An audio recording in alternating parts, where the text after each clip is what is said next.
It was in the reign of Anshagal and Kishagal that the law of husband and wife, and of sons and of daughters, was created. These customs of the first tribes of Nibiru were established to be followed. The law had been written. It stated that a woman should be chosen as an official wife, and this was the first wife. From the many wars, females greatly outnumbered the males. Decrees were made. One male was to have more than one female. By law, one wife as official spouse would be chosen. She would be known as the first wife. By law, the firstborn son would be his father's successor. Confusions, disputes, and wars did not take long to be created. If the firstborn son was not from the first wife's, but the second son was who would be the legitimate heir. In Anshagal's reign, concubines were once again brought into the royal palace. And so, the concubines had sons and daughters. Sometime later, the legitimate wife Kishagal had a son. By law, the son of Anshagal and Kishagal was the rightful heir, though not the firstborn.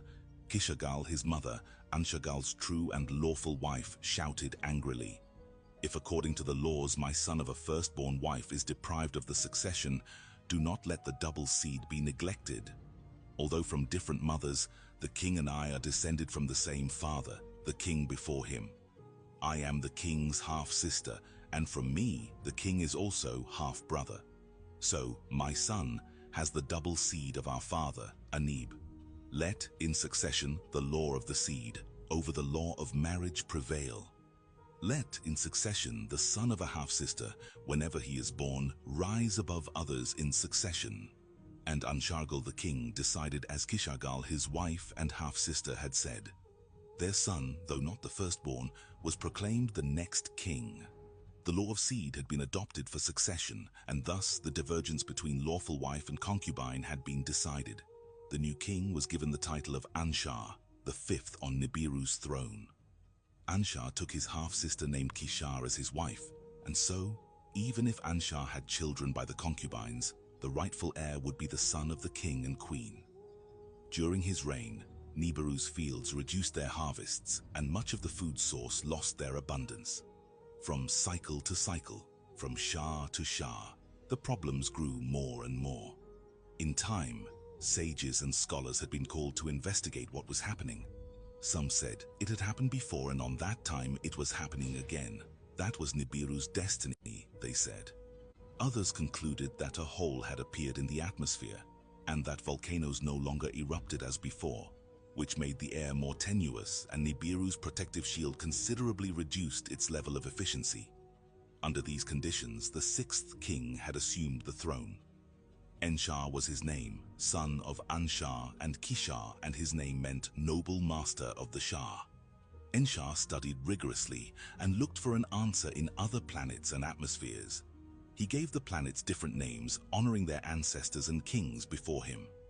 Enshar named the region near the sun the Hamad Bracelet and announced that the region was protected from intruders by various asteroids. Enshar continued studying, looking for a salvation for the people of Nibiru.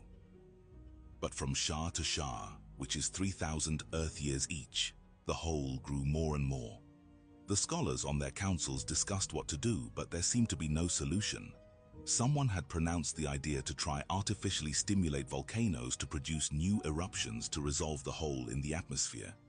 Nevertheless, on Enshar's reign, the hole only grew. It felt like some kind of curse.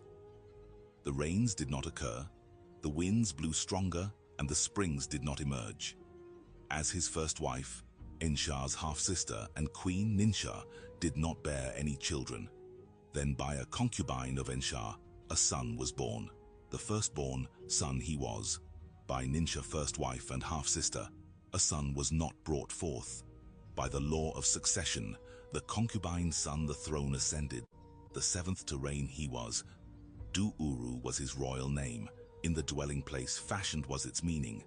In the house of concubines, not in the palace, was he indeed conceived. As his spouse a maiden from his youth beloved Duru, he chose as his selected first wife, and not a wife by seed. Dauru was her royal name. Confusion then took place. In the royal palace, children were not heirs and wives were not half-sisters. As if this